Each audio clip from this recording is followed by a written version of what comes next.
It's amazing. This year has been one of the fastest years, I think, for me in my life.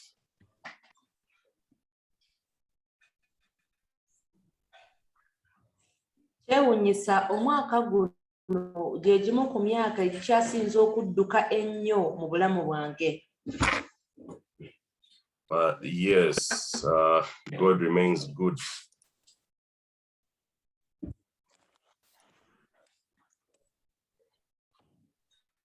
Katonda asigala nga mulungi. And we thank God that we are in the middle of October, almost 2 months to go to the end of the year. Twebaza Katonda tuli mu makkati g'omwezi ogw'ekkumi tubuzaayo emyezi 2 omwaka guggweko. But God remains faithful. Era Katonda ye asigala nga mwesigwa. We're going to open up with a word of prayer. I will request, I think, Nalongo Taka to open up for us with a word of prayer. Tugenda kugulawo n'essaala kansabe Nalongo Taka atukulembere mu ssaala eyo. Amen. Let us pray. Father, we thank you for today. We thank you for your goodness that has fallen us the whole of this day. We thank you for everyone on this forum and those that are about to join. I pray, King of Glory, let your Holy Spirit lead us through as the preacher is sharing the word of the Lord. I pray, King of Glory, for the spirit of revelation, knowledge and understanding to everyone that are going to listen. In Jesus' name we've prayed and believe. Amen. Amen. Thank you, Nalongo Taka. Webale nnyo Nalongo Taka.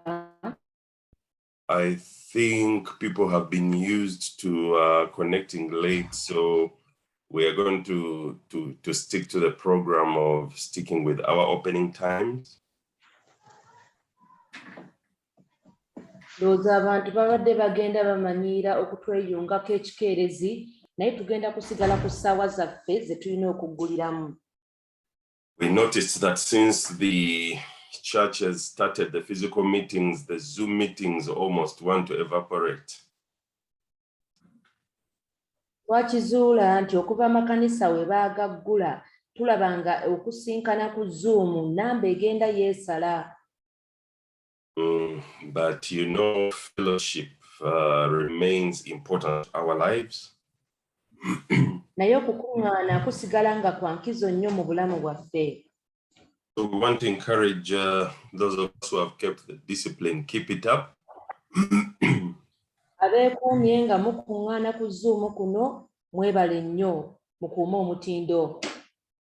It's interesting how in my personal life, my experience has been that the times I least feel like coming to fellowship is when God really speaks. Kyewuunyisa nti ebiseera ebisinga mu bulamu bwange bwe mba mpuliranga omukoowa tayagala kuŋŋaana we nkuŋŋaana Katonda olwo nno lw'ayogera gye ndi. So I am very, very careful when I'm feeling phased and unable to attend to fellowship. Mbeera mwegendereza nnyo bwe mba nga ntandise okuwulira nga akooye nga saagala kukuŋŋaana. Let me just read you a portion. I wasn't intending to read this portion of scripture, but let me read that portion of scripture. Kambasomereyo ekyawandiikibwa kino newankubadde nabadde sigenderedde kukisoma. Because I think it's important for us to understand the power of unity. Kikulu ffe okutegeera amaanyi agali mu bumu. So I want to read us a very, very common portion of scripture from the book of Psalms. Kambasomere ekyawandiikibwa ekimanyiddwa ennyo ekiri mu Zabbuli. Then we'll jump into the word for today. Psalms 133. Zabbuli 133. You have your Bible, just open there and let's just do a quick walkthrough together on that psalm. Bw'oba olina Bayibuli yo bikkulawo tusomere wamu ffenna tugiyitemu. I'm reading from the King James, and it reads, "Behold how good and how pleasant it is for brethren to dwell together in unity."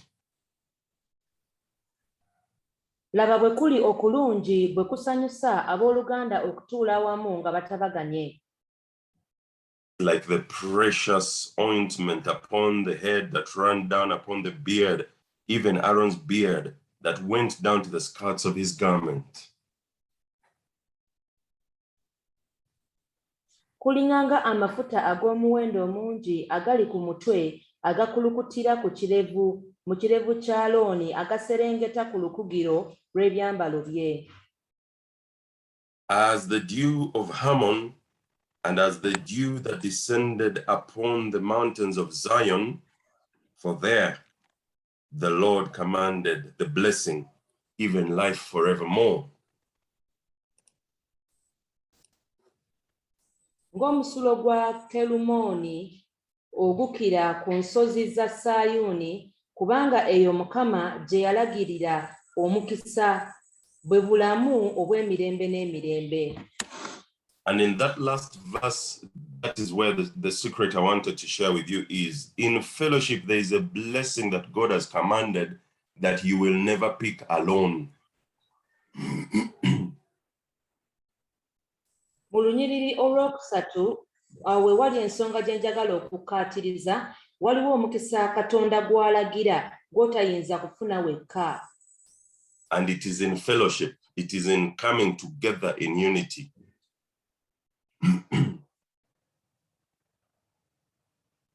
Era omukisa ogwo guli wamu mu kutabagana mu bumu. Because that verse says that it is in that unity and that coming together in unity that there the Lord has commanded a blessing.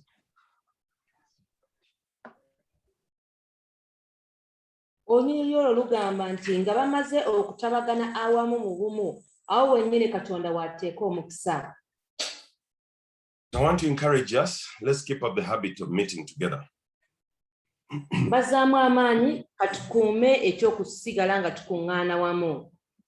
Yes, I know Sunday service we met, but today we are here. We'll be here on Wednesday, we'll be here on Friday, and the cycle continues.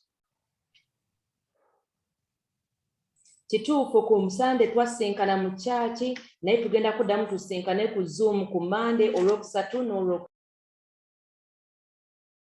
Okay, let's move into the word for today. I want to share something that the Lord opened my eyes to see.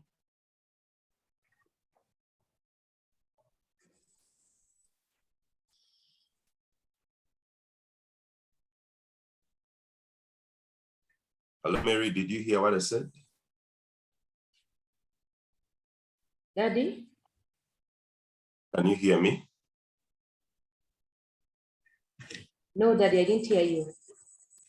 Okay, I said that I want to share please. a word that God opened my eyes to see in the recent time.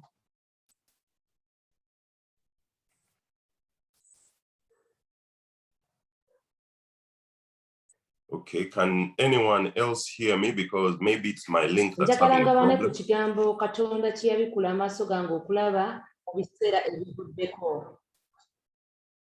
Okay, can everyone else hear me? Is my link okay? Okay. All right. For the last couple of weeks, we have been studying about the spirit of sonship.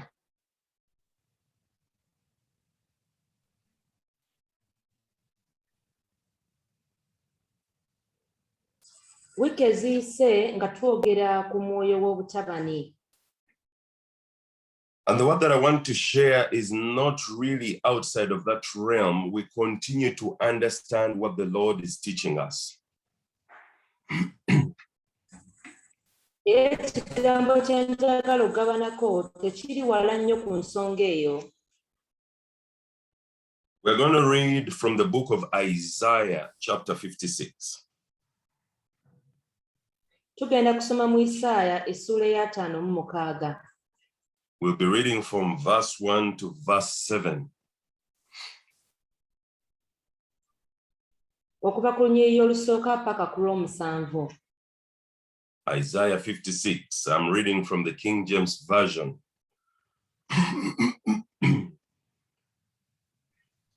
That the network is skipping. My network is skipping. Yes, Daddy.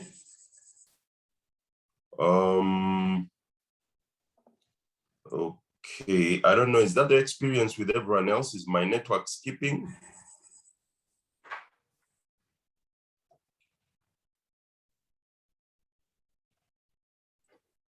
Can I hear somebody confirming other than Mary Juko? Nalongo Taka says I am stable. Sorry? It skips a little bit, but then it comes on. I think it's a general fault. Let me try to switch to a different, give me a moment to switch to a different network. Hopefully we'll be stable. Give us just a moment.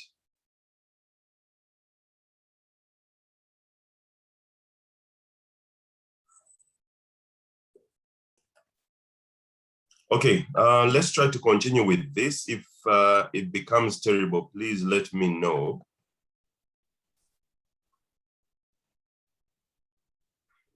Okay, katukolese network eno bwe munaalabanga ekyankalanya ennyo mututegeezeeko.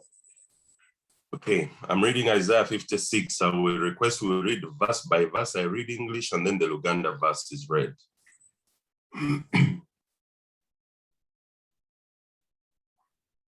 Looks like Mary cannot Tugenda hear. kusoma lunyiriri ku lunyiriri, tusooka mu Luzungu oluvannyuma tusome Oluganda. Mary, are you still having trouble hearing what I'm saying?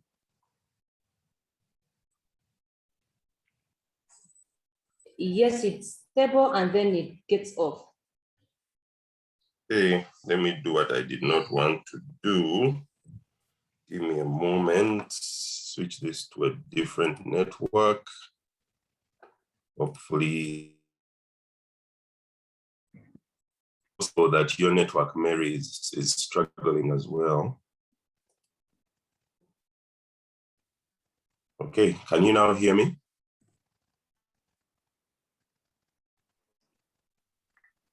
Yes, Daddy. Okay, let's continue with this. I've switched networks. Hopefully it's remained.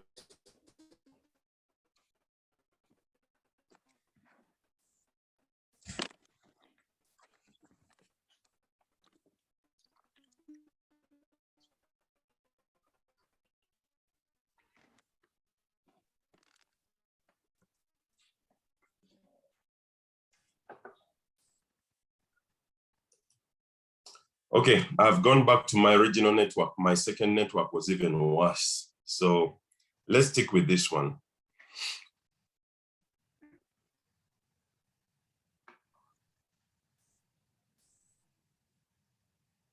Isaiah 56 verse 1. Thus says the Lord, keep ye judgment and do justice, for my salvation is near to come, and my righteousness to be revealed.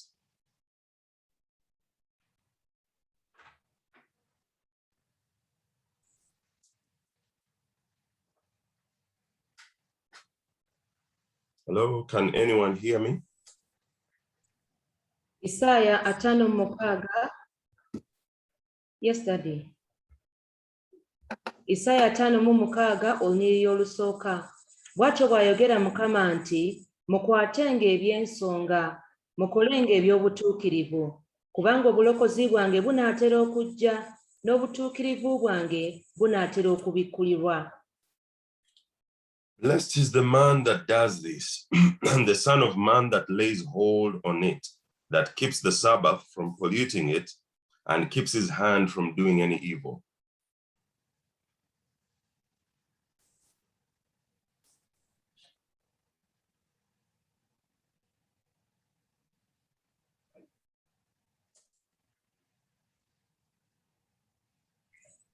Olwokubiri, alina omukisa omuntu akola ekyo, n'omwana w'omuntu akinyweza, akwata Ssabbiiti obutagyonoona, n'akuuma omukono gwe obutakola bubi bwonna.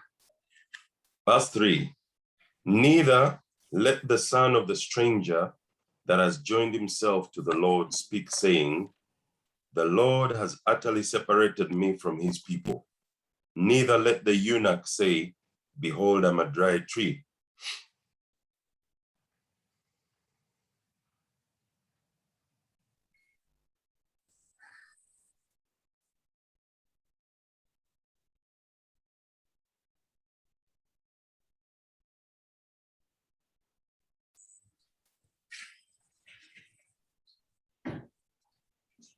Olwokusatu, so ne munnaggwanga eyeegatta ne Mukama tayogeranga nti Mukama talema kunjawula n'abantu be, so n'omulaawe tayogeranga nti laba ndi muti mukalu. For thus saith the Lord to the eunuchs that keep my Sabbaths, and choose the things that please me, and take hold of my covenant.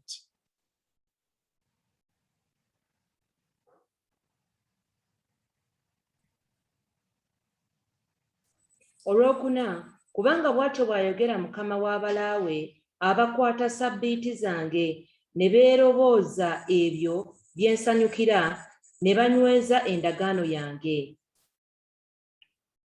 Even to them will I give in my house and within my walls a place and a name better than of sons and of daughters.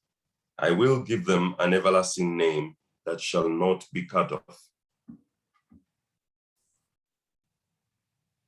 Olwokutaano, nti abo be ndiwa ekijjukizo n'erinnya erisinga ery'abaana ab'obulenzi n'ab'obuwala mu nnyumba ne munda w'ebisenge byange, ndibawa erinnya eritaliggwaawo eritaligibwawo. Verse 6. Also the sons of a stranger that join themselves to the Lord to serve him and to love the name of the Lord, to be his servants, everyone that keeps the Sabbath from polluting it and takes hold of my covenant.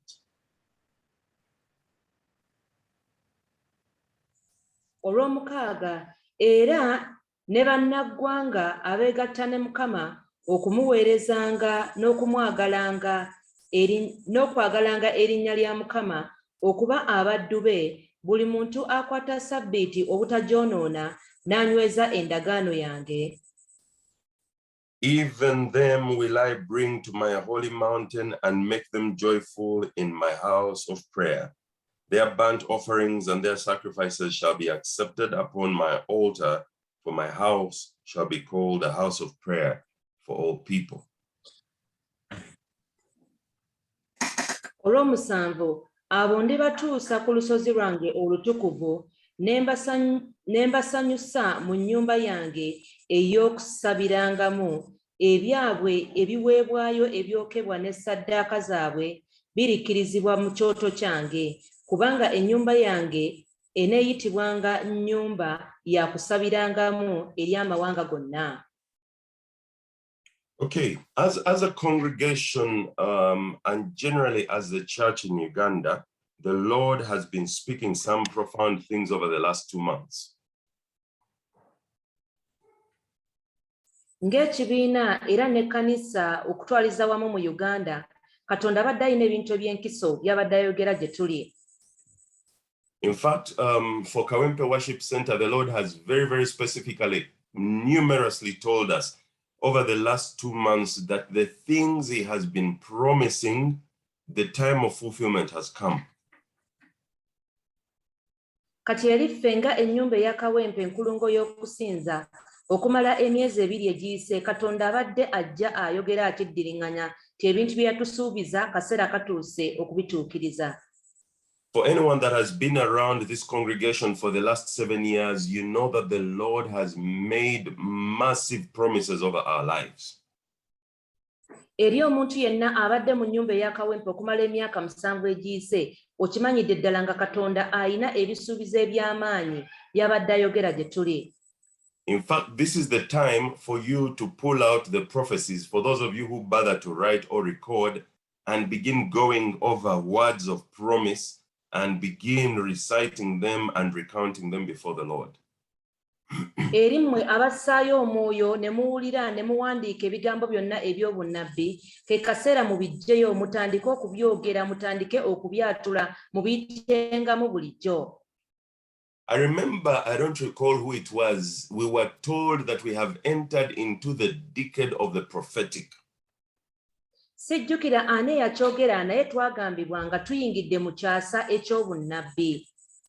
Let me tell you something about prophetic words. In 1 Timothy 1:18, Kankubulire ku kikwata ku bigambo eby'obunnabbi mu Timoseewo ekisooka 18.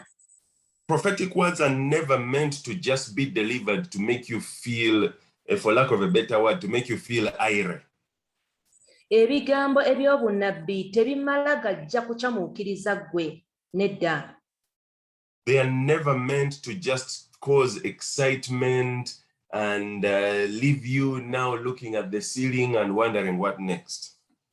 Ebigambo ebyo tebireetebwa kukyamuukiriza osigale obeeraawo nga weewuunya ki ekiddako. But you know, Paul was counseling Timothy, his son, and he said that take those words of prophecy which were spoken of you and by them wage war. Pawulo yali aweera mutabani we Timoseewo amagezi ng'amugamba nti ebigambo byonna eby'obunnabbi bikwate era obikolese mu kulwana. Every major thing that has happened since the creation of the earth has been about God speaking a word and Satan working to counter that word. Buli bintu byonna ebikulu ebyali byogeddwa okuviira ddala mu kutondebwa kw'ensi, Sitaani agezaako okubirwanisa ebigambo ebyo. In fact, in the book of Deuteronomy, there is a verse that Jesus recounted when the devil tested him with the first temptation in the wilderness. Tulaba Yesu mu Bayibuli nga Sitaani amulumbye mu ddungu era n'akolesa ekigambo ekyo kye kimu. Now, Jesus says these words that man shall live by every word that proceeds out of the mouth of God. Yesu ayanukula n'agamba nti omuntu anaabeera mulamu olwa buli kigambo kyonna ekiva mu kamwa ka Katonda. So if this is the decade of the prophetic, it means that it is the decade where everything that the Lord has spoken is going to consist of part of your existence. Kati bwe kiba nga ekyasa eky'obunnabbi, kitegeeza nti buli kigambo kyonna Katonda kye yali ayogedde kigenda kuba kitundu ku bulamu bwo. When the Lord spoke and said that he was taking Israel out of Egypt into the promised land, you know what happened? There was an army that came after them. Katonda bwe yayogera n'agamba nti akwata abaana ba Isirayiri okubaggya mu Misiri, ekyaliwo waliwo eggye eryabagolokokerako. Then there was the Red Sea. Ne basinkana ennyanja emyufu. Then there was the River Jordan. Ne basinkana omugga Yoludaani. Then there were the snakes in the wilderness. Ate ne mu ddungu mwalimu emisota. Then there was the lack of water in the wilderness. Waliwo ebbula ly'amazzi mu ddungu. Then there was the spirit of fear from the sons of Anak, the giants of the land. Waliwo omwoyo ow'entiisa gwe baafuna nga balabye abaana ba Anaki abaali abawanvu bannaggwano. There was discouragement in the wilderness. Waliwo okumalibwamu essuubi n'amaanyi mu ddungu. Then they found the flooded Jordan that they had to cross. Ne basanga Yoludaani eyali abimbye amazzi nga tebateekeddwa okumusaabala. Then there was the city of Jericho. Waliwo ekibuga ekya Yeriko. The fact that God has spoken a word doesn't mean that there will be lack of challenges across your path. Mazima ddala Katonda bw'aba ayogedde ekigambo tekitegeeza nti ebisoomooza tebijja kulinda mu maaso. The biggest deception that has been in the church today is that because you have the word of God upon your life, there will not be challenges over your life. Obulimba obujjudde mu kkanisa ennaku zino buli nti bw'oba olina ekigambo kya Katonda ku bulamu bwo olowooza nti ebisoomooza tebijje. But the important lesson is this. Naye ekyokuyiga ekisinga obukulu kye kino. That man shall live by every word that proceeds out of the mouth of God. Nti omuntu anaaba mulamu olwa buli kigambo kyonna ekiva mu kamwa ka Katonda. I'm excited for the times that we are in and the things that God is about to unfold before our eyes. Nze neesunga nnyo kino ekiseera kye tulimu era n'ebintu Katonda by'anaatera okubikkula mu maaso gaffe. We were discussing with Pastor Robert after the service yesterday, and you know, God has never demanded repentance from his people when he's not about to do something major. Oluvannyuma lwa saaviisi eggulo nabadde nnyumyamu ne musumba Robert ne tutegeera nti Katonda tayinza kubaako kinene ky'akola nga tewali kwenenya. You remember how God commanded Moses? He said, command the children of Israel to sanctify themselves, for tomorrow I will do a big thing. Ojjukira Katonda bwe yagamba Musa agamba abaana ba Isirayiri nti beetukuze beerongoose kubanga enkya yali wakola ekintu ekinene. He repeats the same thing to Joshua after they cross over the Jordan. Obubaka bwe bumu abuddiza Yoswa nga bamaze okusomoka Yorodaani. So I firmly believe that we are even beyond the age now that God is really about to unleash what he has been promising to us. Nzikiririza ddala awatali kubuusabuusa nti byatusuubizza binaatera okubaawo. So I want to encourage you to pick up those prophecies, listen to them, read through them, pray over them, because we are about to see the promises of God.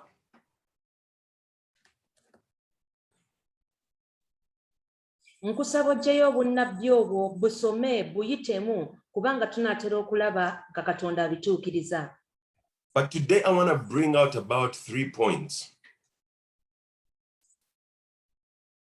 Leero njagala njogere ku nsonga 3. The first point is the one in verse 1, where he says that for my salvation is near to come. When God's salvation is near to come, there are certain things we need to be aware of. Ensonga esooka tugijja mu lunyiriri olusooka wagambira nti kubanga obulokozi bwange bunaatera okujja. And when that salvation is near, there is certain things we need to pay attention to.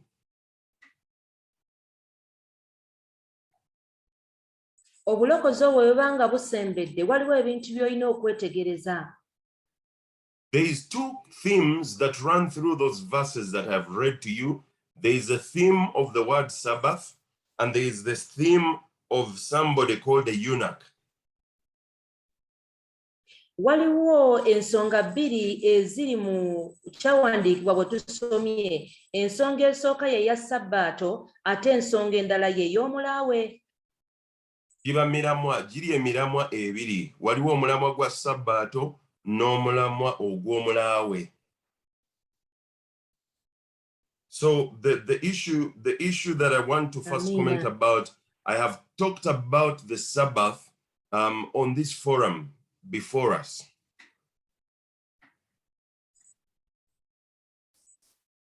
Omulama gwe njagala okwogerako ye Sabbaato naye ate njogeddeko nnyo nga tuli ku mukutu guno.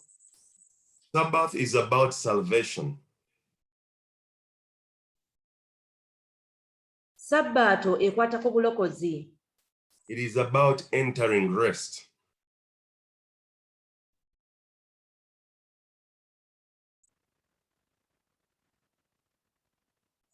Ekwata ku kuyingira mu kiwummulo. It is about entering Jubilee. Okuyingira mu Jubileewo. It is about seeing the grace of God. Ekwata ku kulaba kisa kya Katonda. It is about seeing the miraculous that we did not even pray for. Kulaba byamagero bye tutaasabira. So when God commanded Israel to observe the Sabbath, he was not talking about observing a particular day for its own sake. Katonda bwe yagamba Isirayiri okwekuuma Sabbaato yali tategeeza kukuuma lunaku. He was simply telling Israel that every week, I want you to remind yourself that I am your rest, I am your jubilee, I am your freedom, I am your liberty, I am here that you may be set free.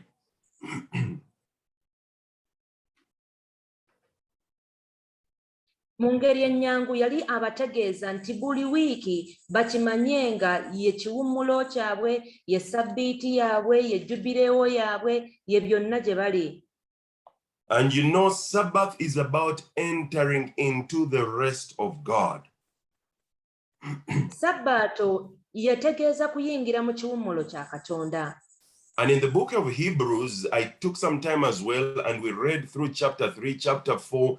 It explains in detail what it means to enter into the rest of God. Era twatwala obudde ne tusoma mu Bebbulaniya essula ey'okusatu, ey'okuna n'ey'okutaano, zonna zinnyonnyola mu ngeri y'okuyingira mu kiwummulo kya Katonda. But allow me to read one verse from there that summarizes what this rest of God is. Muŋŋanye nsomeyo olunyiriri lumu olufunza byonna ebikwata ku kiwummulo kya Katonda. Hebrews 4:10 says, for whoever from his own works as God ceased from his. Abebbulaniya 4:10 agamba kubanga ayingidde mu kiwummulo kye era naye ng'awummudde mu mirimu gye nga Katonda bwe yawummula mu gigye. You know, there are many instances where we as the children of God, we believe that we are alone. We do not believe that we have entered into a place where we experience the grace of sonhood in God.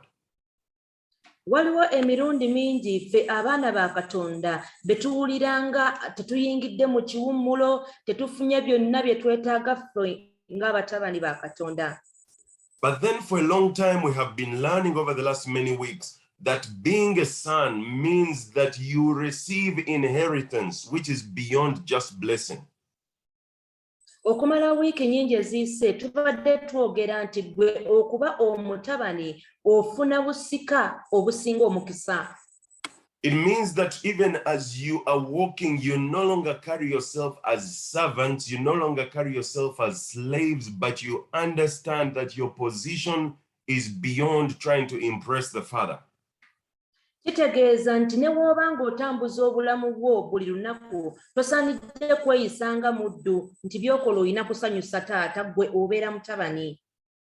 When you begin to understand that concept, Bw'otandika okutegeera ennono eyo, and you begin to understand that in you the Father is well pleased, n'otandika okutegeera nti igwe Katonda akwenyumirizaamu nnyo, and you understand that the Father is happy, is pleased to give you the kingdom, era n'otegeera nga Katonda musanyufu nnyo, taata musanyufu era asobola okuwa obwakabaka.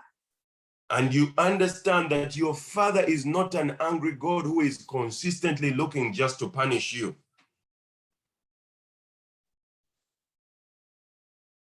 Era n'otegeera nti taata si ye Katonda omunyiivu ayagala oba ayaayaana okusaanyaawo.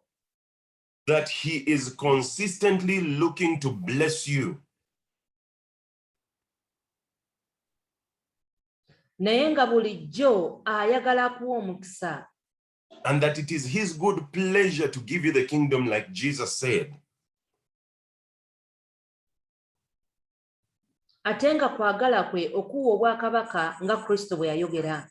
In fact, even in Psalms, there is a verse that says that it is his pleasure when he sees the prosperity of his people. Era ne Buzabbuli alina w'agambira nti kimusanyusa okulaba abantu be nga bakulaakulana. When you begin to understand and enter into that level of relationship with God, you enter into what is called Sabbath.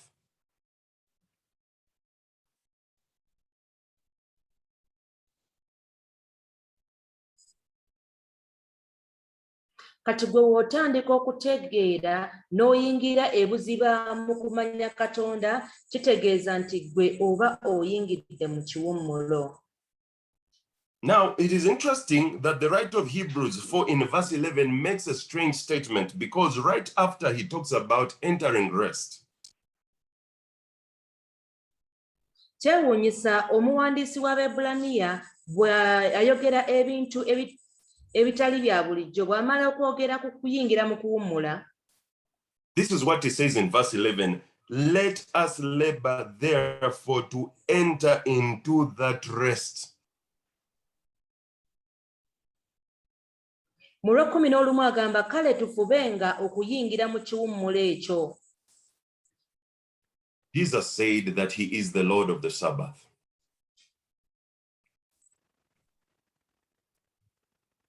Yesu yagamba ye mukama wa Sabbiiti.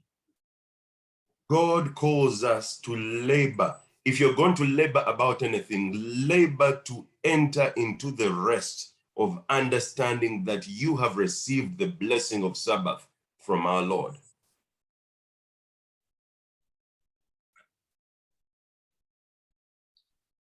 Kati gwe w'obanga oli wa kufuba, fuba nnyo okuyingira mu kiwummulo ekyo ekya mukama waffe Yesu.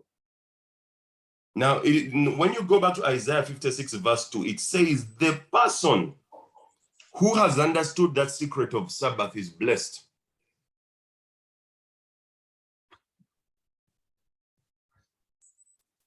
I beg your pardon? When you go back to Isaiah 56 verse 2, you begin to understand with that same background I have given that the person who has understood that secret of Sabbath is blessed. Kati bw'ogenda mu Isaaya 52 ozuula nti omuntu aba ayingidde mu kiwummulo ekyo aba wa mukisa. Ekiwummulo kyogereko bakiyita Sabbiiti. Ekiwummulo kirina erinnya. Ekiwummulo Sabbiiti aba n'omukisa. Obuzibu obuliwo nti ekkanisa egenze erowooza buli kiseera nti Sabbiiti lunaku. Nedda, olunaku luliwo okutujjukiza ekiwummulo ekiri mu Mukama waffe. The problem is the church thinks that when they mention of Sabbath, they're talking about keeping a day, but the day is just there to remind us of the rest of the Lord. So when you begin to understand the concept of Sabbath and that this is what Jesus is all about, and you enter into that rest, the Bible instructs us to protect that rest. Kati bw'otandika okutegeera nti Sabbiiti weeri, gwe n'olyoka oginyumirwa gwe ng'omulokole, oteekeddwa okugikuuma. Njogera ku Sabbiiti lunaku, njogera ku Sabbiiti endowooza y'ewa Sabbiiti nga bwe nginnyonnyodde. We're not talking about Sabbath as skipping the day, but it is a full rest, just as we have explained it. Let us labor to enter into that concept of the Sabbath. Katufubenga buli lunaku okuyingira mu kiwummulo ekyo ekya Sabbiiti. Because Isaiah 56 says, blessed is the man that does this, and the Son of Man that lays hold on it, that keeps the Sabbath from polluting it, and keeps his hand from doing any evil.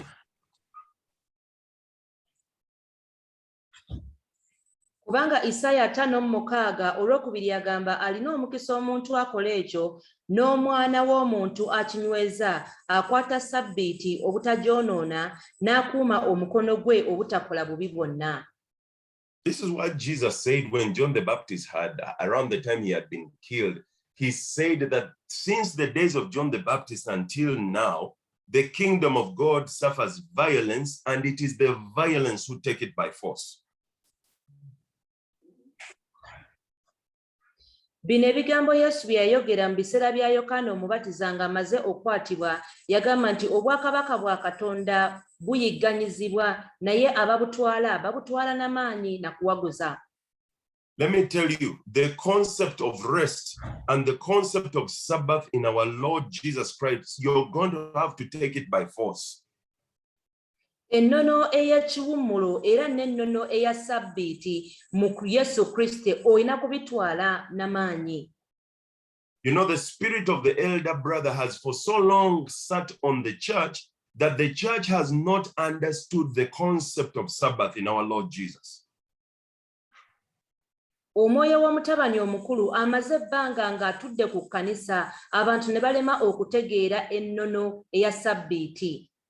There is no blessing in the spirit of the elder son. Tewali mukisa gwonna gwonna mu mwoyo wa mutabani mukulu.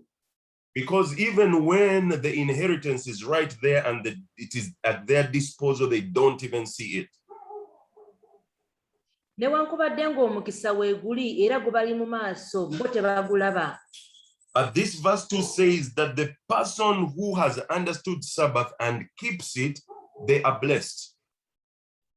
Naye olunyiriro lwokubiri agambye nti omuntu yenna ategeera Sabbiiti ate ne yeekuma obutajoonoona wa mukisa. We are not talking about Sabbath the day, but we are talking about the concept, the mindset, the principle of Sabbath. Jjukira tetwogera ku Sabbiiti ng'olunaku ne twogera ku nnono eya Sabbiiti. Now, I want to advance to the second concept in this chapter, and then we will merge them together. Njagala ngende ku nnono ey'okubiri mu ssuula eno oluvannyuma tubikwasaganye byombi. The second theme running through this particular portion I've read is the theme of somebody called the eunuch. Omutwe ogwokubiri okuva wano we tusomye bwe gukwata ku mulaawe.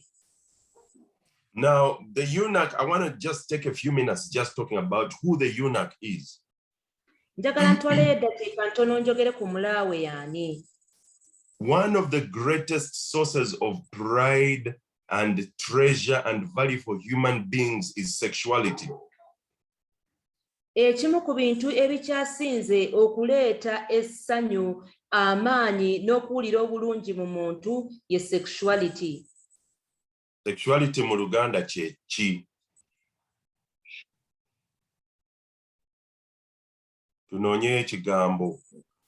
Obutonde obuganya abantu okwegatta mu ssanyu eryo bayita essanyu ery'obufumbo. Sexuality. So the interesting thing. The interesting thing about the eunuch was always a very high official in a kingdom. Ekyewuunyisa ku mulaawe yalinga mukungu owa waggulu ennyo ow'ekitiibwa mu bwakabaka. They were often in charge of the king's treasuries, the king's wives, the king's most treasured possessions.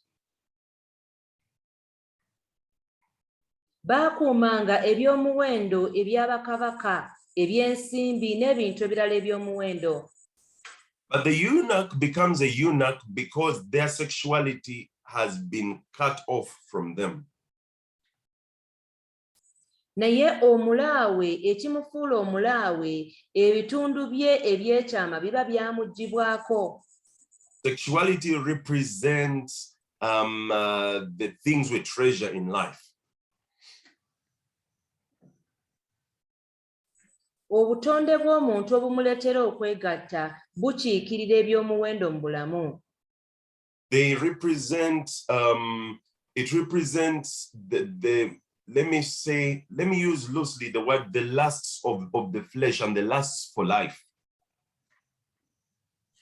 Bukiikirira ebyegombesa eby'omubiri era eby'obulamu.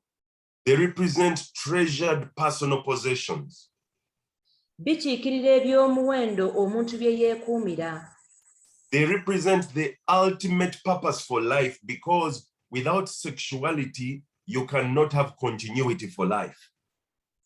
Bikiikirira ebyomuwendo ebivaamu okuzaalibwa kw'obulamu, awatali byo tosobola kuzaala muntu. So that means that the ultimate purpose for life would be continuation in those that we give birth to through sexuality. Ekitegeeza nti obulamu bunaagenda bweyongerangayo okuyita mu abo be tuzadde. So it means that this eunuch had the most important thing taken away from them. Ekitegeeza nti ono omulaawe eky'omuwendo ennyo mu bulamu bwe kyamuggyibwangako. In other words, they have nothing to live for really in the future. Mu ngeri endala tebalina nsonga ebabeeza balamu. Not for personal gratification. Nga tebalina kye basobola kwekolera kibasanyusa. Not for family, because you can't have a family when you're a eunuch. Nga tebalina kye basobola kukola kinaagasa family kubanga tolina bw'osobola kufuna family ng'oli mulaawe. Their generations have been cut off, so they are the beginning and the end of their generations. Ng'emirembe gyonna egy'okujja mu maaso gaabwe giba gikomezeddwa nga gisaliddwako kubanga bo be baba basooka era abasemba. You can say that for the eunuch, there was really no hope for them in life. Oyinza okugamba nti omulaawe yenna teyayinanga ssuubi lyonna mu bulamu. Now let's read verse 4 and you begin to put the two concepts together, the concept of Sabbath and the concept of the eunuch. Katusome olunyiriri olwokuna okwasaganye ensonga bbiri ezo ze tubadde twogerako. The verse says, "For thus saith the Lord to the eunuchs that keep my Sabbaths and choose the things that please me and take hold of my covenant." Bw'atyo bw'ayogera Katonda eri omulaawe nti kuuma sabbiiti yange. That remind me of the verse, please. Verse 4. Chapter? Isaiah 56:4. Isaiah 5:4.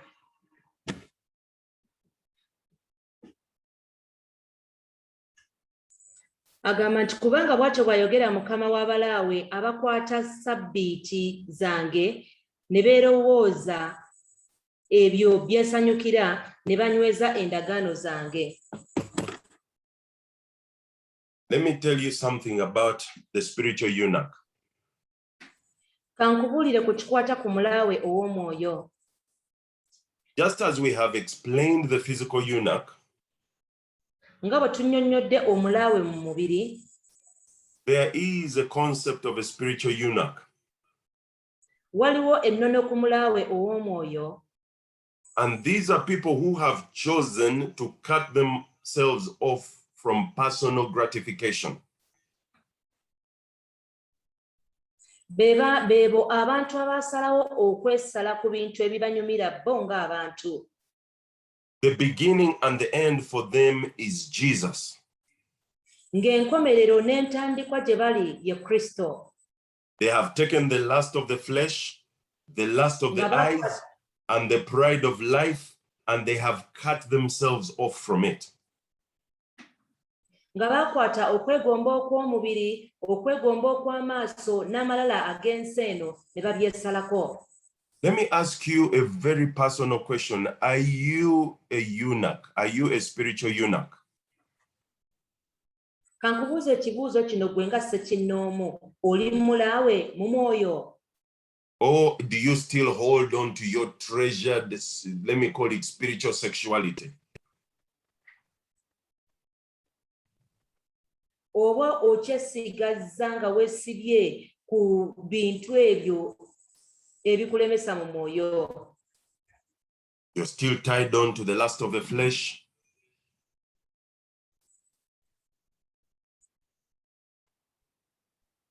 Ng'okyesibye ku kwegomba okw'omubiri? You're the kind of Christian who keeps saying that for me, it is impossible for me to live a holy life. So for you, the lust of the flesh, you must always fulfill it. Nga ye gwe omulokole agamba nti nze sisobola kukyebeera gwe ng'okwegomba kw'omubiri kwonna okugondera. The lust of the eyes still governs your life. Ng'okwegomba kw'amaaso kukyakufugira ddala. The pride of life still drives you. ng'amalala ag'ensi eno gakyakutwala.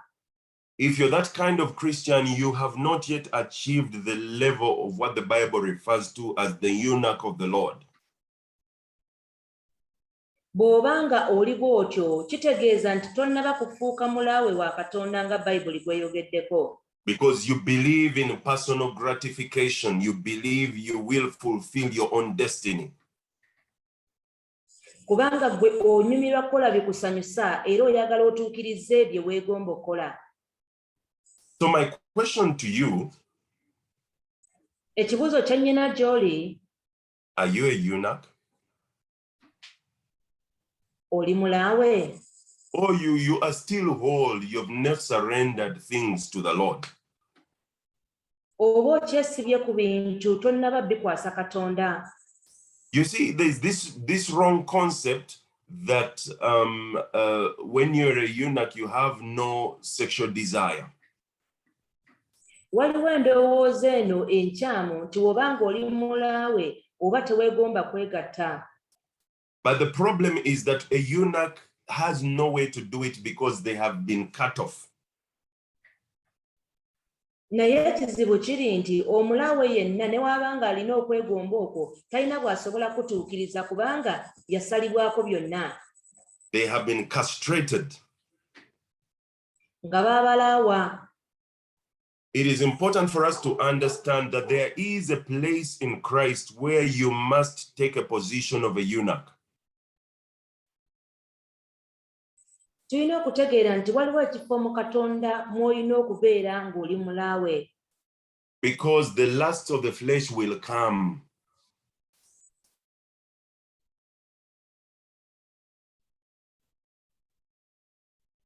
Bulijjo okwegomba kw'omubiri kujja. But for the eunuch of the Lord, when the lust of the flesh comes, they trust in the Lord, they don't respond to it, not because they don't have feelings for it, but because the Lord is everything to them. Naye eri omulaawe wa Katonda bino byonna ebyokwegomba kw'omubiri bwe bijja yeesiga Katonda si kuba nti aba talina busimu bumuleetera kulowooza bw'atyo ne yeesiga Katonda okuba nga ye byonna mu byonna. For the eunuch of the Lord, the lust of the eyes will come, but because they have cut themselves off from those things, their dependence and their desire is toward their Lord. Eri omulaawe wa Katonda okwegomba kw'amaaso kwo kujja naye tekujja muyinza lwaki kubanga yakwesalako dda ng'atunuulidde Katonda yekka. For the eunuch, the pride of life will come, but when it comes, they know that their glorying is not in themselves, but is in their Lord. They have cut themselves off from gratifying that desire.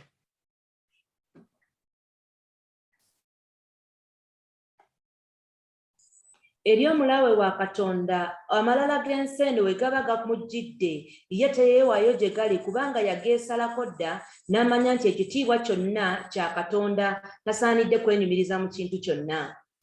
Are you the Lord's eunuch? Gwe omulaawe wa Katonda. I want to conclude today by asking you that question. Njagala mmaliriza olwaleero nga nkubuuza ekibuuzo ekyo. Because we still have another day when we'll come back to merge these two principles and see how do they apply to sonship. Kubanga tukyalinayo olunaku olulala bwe tugenda okwasaganya ennono zino ebbiri tulabe we zikwataganira ku kubeera omutabani wa Katonda. Because as you will see, the things that God is speaking into this chapter are to the eunuchs of the Lord. Ojja kulaba nga ebintu Katonda by'ayogera mu ssuula eno bigenda eri abo abalaawe ba Katonda. Among the sons, there are those who are eunuchs, there are those who have not accepted to be eunuchs. Era mu batabani mulimu abalaawe ate mulimu n'abo abatakkiriza kuba balaawe. But my question to you is that who are you? Naye ekibuuzo kye nkulekera kiri nti gwani? Our time has run out today. Obudde bwo bugenze olwaleero. I want to invite Pastor Robert to close us up in prayer tonight. Njagala annyanyirize Musumba Robert atugalirewo n'essaala olwaleero.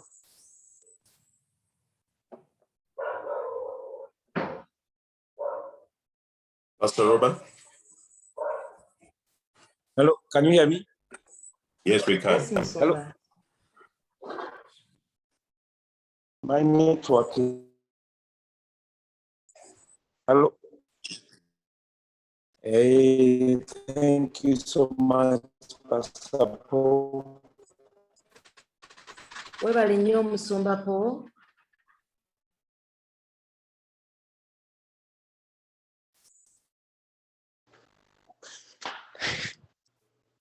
I don't think is Kubadde kulungi. and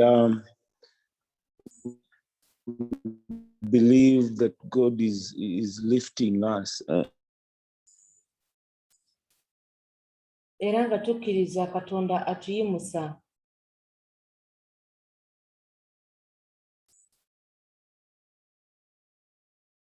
And calling us to But anyway, let's pray. Father, in Jesus' name, I thank you for your word. Tata mu linnya lya Yesu tukwebaza I thank you olw'ekigambo. that you're speaking to us. I thank you that you are calling us to be a special people to you. Era ng'otuyita okuba abantu ab'enjawulo gy'oli. To be people separated from the world. Tubeere abantu abawuddwa okuva mu nsi. To be your ambassadors. Okubeera ababaka bo. You've called us sons and daughters. Otuyise okuba abatabani bo ab'obuwala n'abalenzi. I pray that you continue to empower us and give us the grace that we need. Nsaba weeyongere okutwambaza amaanyi era otuwe n'ekisa kye twetaaga. To become people that you've called us to be. Okufuuka abantu b'otuyitidde okubeera. Lord, I'm praying in Jesus' name. Tata nsaba mu linnya lya Yesu. That none of us shall be found unworthy.